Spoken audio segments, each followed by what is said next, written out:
Part 1. You will hear a telephone conversation between a woman and the reservations clerk at a conference centre. First, you have some time to look at questions 1 to 5.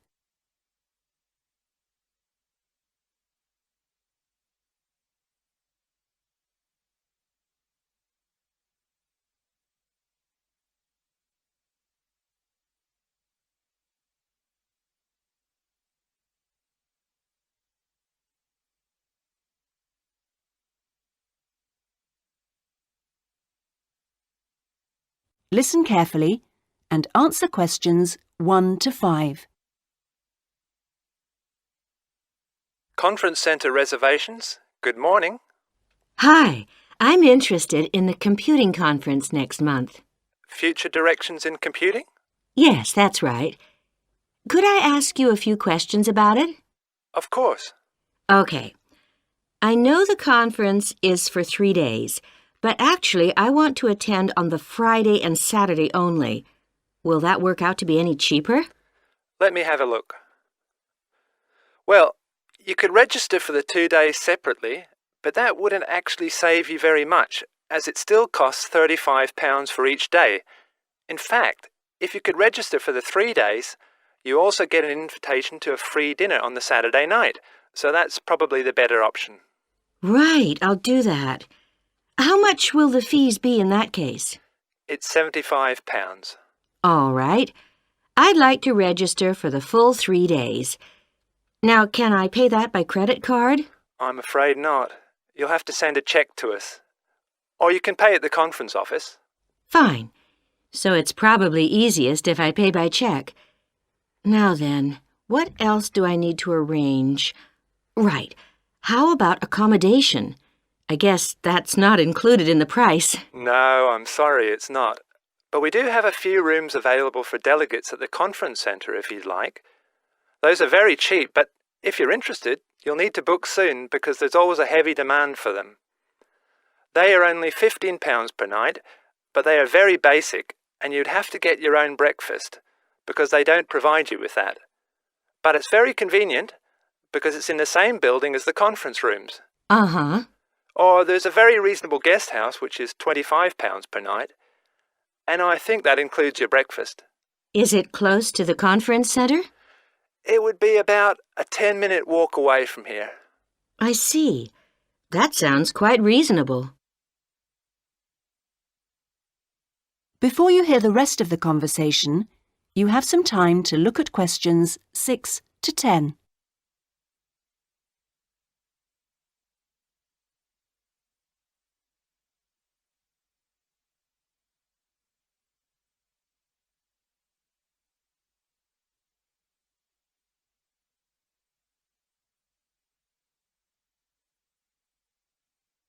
Now listen and answer questions 6 to 10.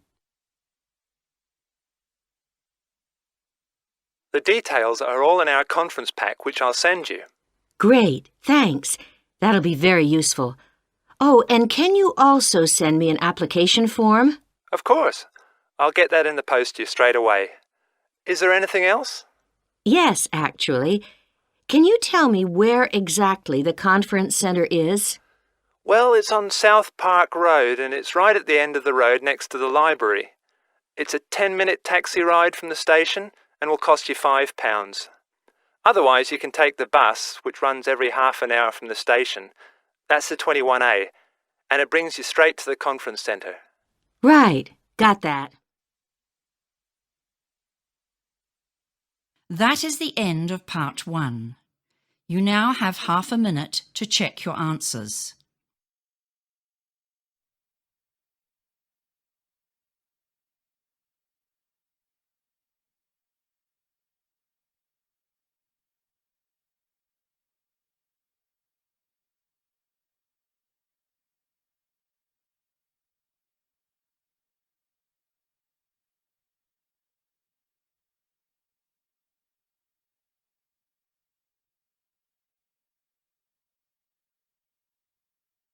Now turn to Part 2. Part 2. You will hear an introductory talk to a group of temporary workers at an international travel exhibition. First, you have some time to look at questions 11 to 13.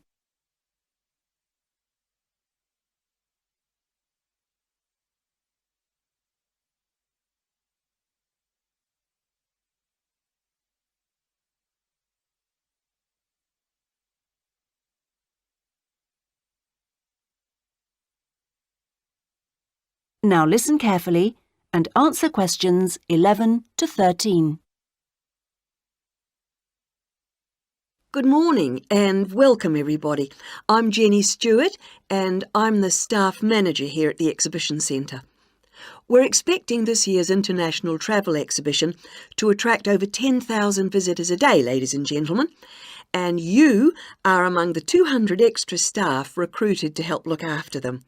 Now, to help things run smoothly, we have divided you into 4 teams: the blue team, the green team, the red team and the yellow team.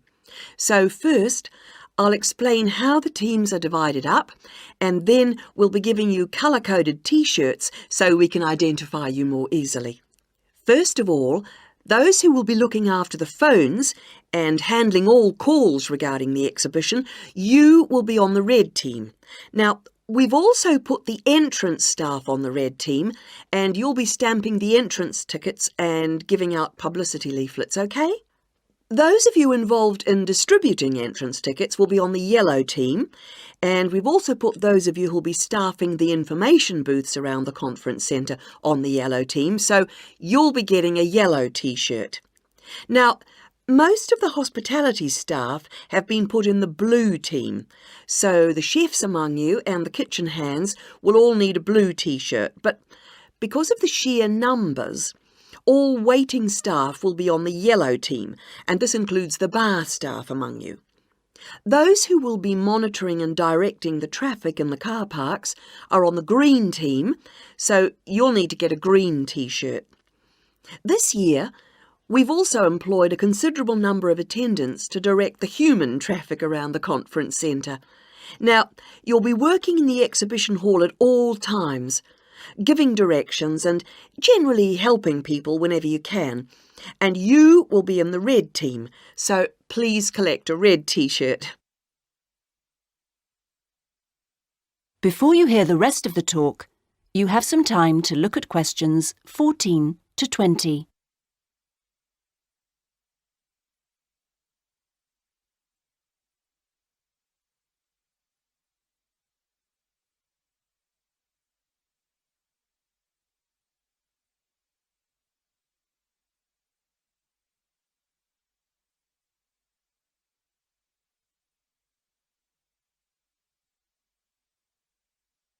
Now listen and answer questions 14 to 20.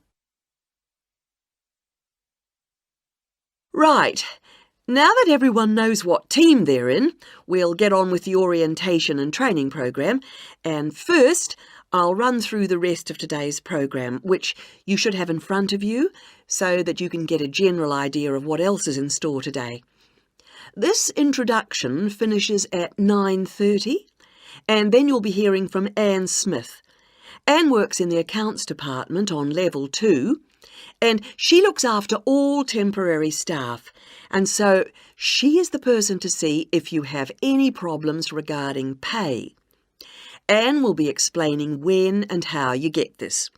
She will also be handing out your tax forms, and I will just stress that all tax forms must be completed and returned to Anne before your pay can be processed. Following Anne's talk, you'll hear from Peter Chen, our conference manager, and he will be going over a plan of the conference centre with you, which will help you to orient yourselves. He will also go through the security arrangements with you and show you the fire exits.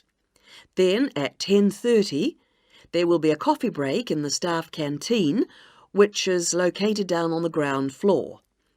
Now, after the break, we'll be moving to a different location for a video presentation. So instead of coming back here, we'd like you all to go to lecture room 311. You'll find it on this same level just down the hall, and there you will be shown a video about important safety issues in the workplace called Safety at Work. We'll finish off the morning with lunch, which should give everyone a chance to meet and get to know each other, and we'll be serving you a buffet lunch in the main hall, which is on the first floor from 12 o'clock. After lunch, you'll be divided up into your teams to meet your team leaders, and we're hoping to be all finished by 3, so I won't delay you any longer, and I'll hand over. That is the end of part 2. You now have half a minute to check your answers.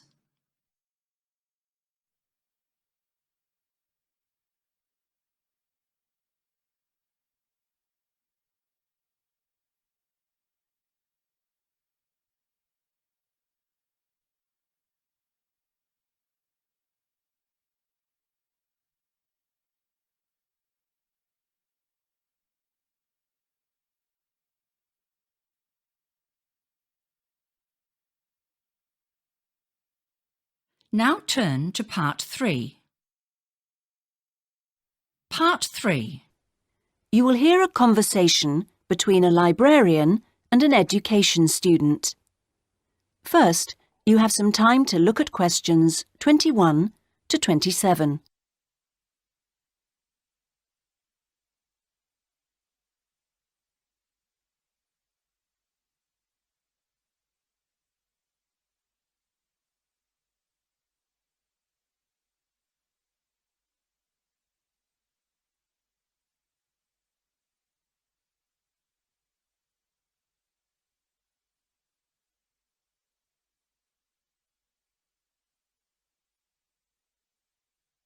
Now listen carefully and answer questions 21 to 27. Good afternoon. Can I help you? Good afternoon.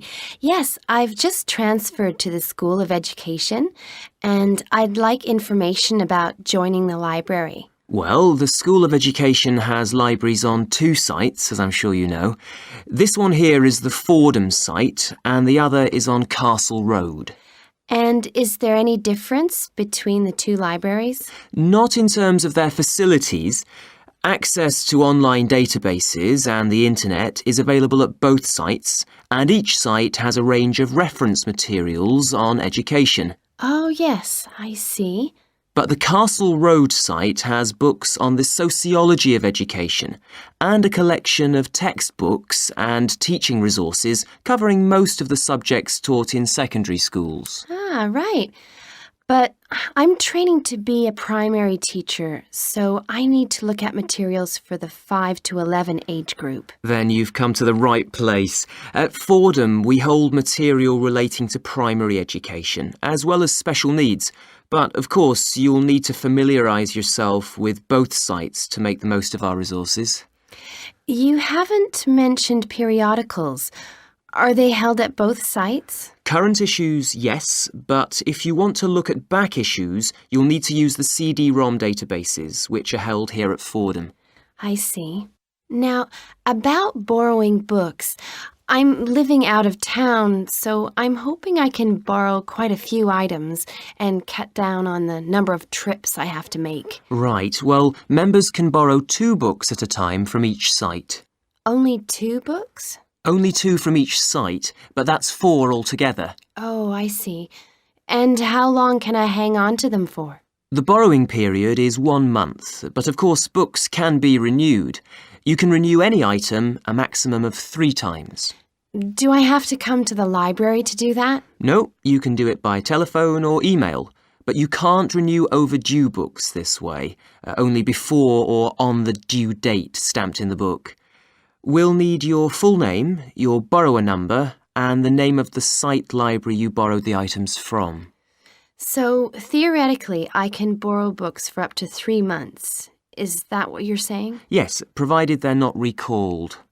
So, what happens then? Well, sometimes an item is requested by another borrower, in which case we'd send you a letter and you'd have to return the book within 7 working days. Don't forget we're closed on Sundays. Okay. Before you hear the rest of the conversation, you have some time to look at questions 28 to 30.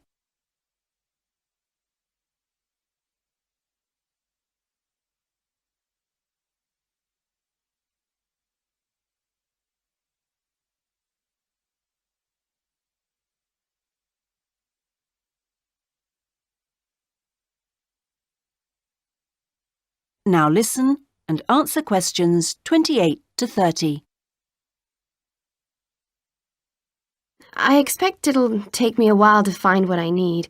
There's such a lot here. Yes, there is. But if you need help getting started, this term we're running 3 study skills workshops. Oh? What are they on? Let me see. The first one's on resources. Yes, here it is. How to use the library's resources. That includes everything, not just the print and technical resources. That sounds useful. Is there anything on using the internet? Let's see. The one on the internet for beginners was last term. This term it's finding research materials online. That sounds interesting too. What's the last one? It's a workshop on dissertations. What do you mean? How to write one? No, it's more to do with academic writing conventions. You know, writing a bibliography and how to refer to sources in your text, that sort of thing. Anyway, here's a leaflet with information about all 3. Oh, thanks a lot. That'll be very useful. You're welcome. That is the end of part 3. You now have half a minute to check your answers.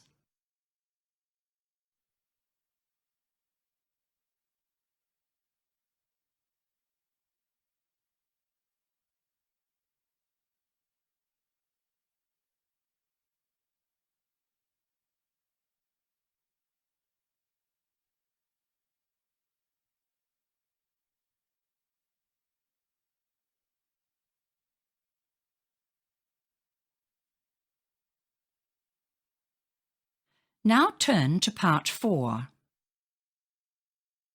Part 4. You will hear part of a lecture given by a conservationist on the subject of lions. First, you have some time to look at questions 31 to 40.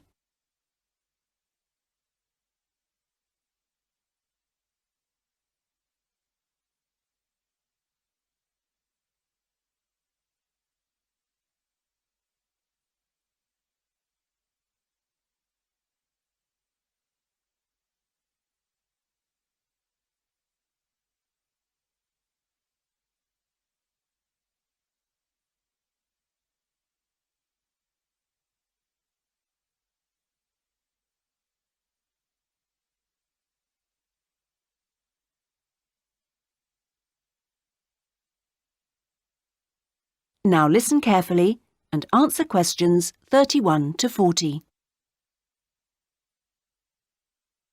Well, most people think that lions only come from Africa. And you would be forgiven for thinking this because, in fact, most lions do come from Africa. But this hasn't always been the case.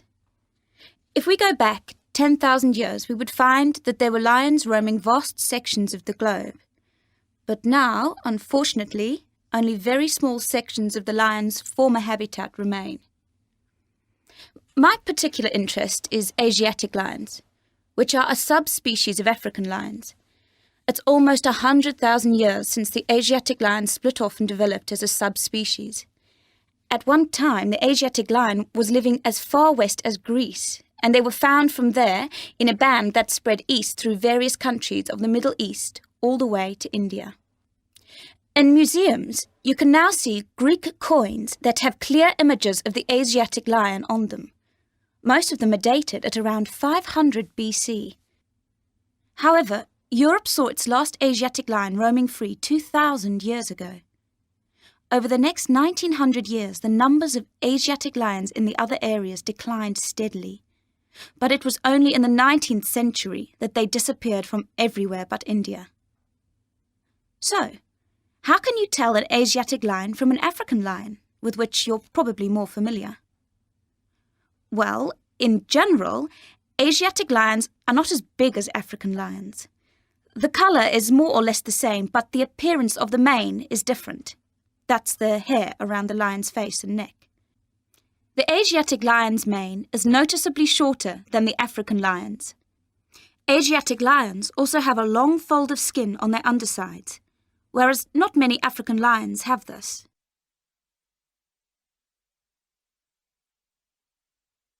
Well, I'd like to talk to you now about the Gir Sanctuary in India. That's where I've just come back from. The sanctuary was established specifically to protect the Asiatic lion. It's 1,450 square kilometres in area and most of it is forest. There are now around 300 Asiatic lions in India and almost all of them are in this sanctuary. But despite living in a sanctuary, which makes them safe from hunters, they still face a number of problems that threaten their survival. One of these is the ever-present danger of disease. This is what killed more than a third of Africa's Serengeti lions in 1994, and people are fearful that something similar could happen in the Gir Sanctuary and kill off many of the Asiatic lions there. India's lions are particularly vulnerable because they have a limited gene pool. The reason for this is interesting. It's because all of them are descended from a few dozen lions that were saved by a prince who took a particular interest in them. He was very wealthy, and he managed to protect them. Otherwise, they'd probably have died out completely. When you see the Asiatic lion in India, what you sense is enormous vitality. They're very impressive beasts, and you would never guess that they had this vulnerability when you look at them. The Asiatic lions don't have the Gir Sanctuary to themselves, I should add. They actually share it with about 2,000 farmers. A significant proportion of the lion's diet is made up of the livestock of these farmers, goats, chickens, and so on, as much as a third, in fact. And they've even been known to attack humans, especially in times of drought. One final piece of interesting information. In ancient India, one of the greatest tests of leadership for a man was to fight a lion. Now, it seems, in modern India, it will be a great test to see if the lion can be saved. I'm sure this is something that all of you will share concern for too. That is the end of part 4. You now have half a minute to check your answers.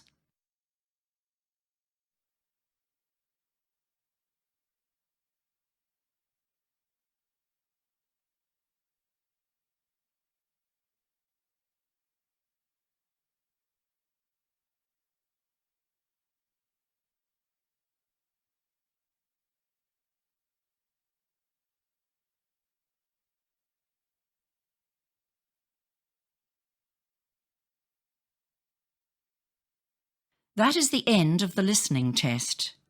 You now have 10 minutes to transfer your answers.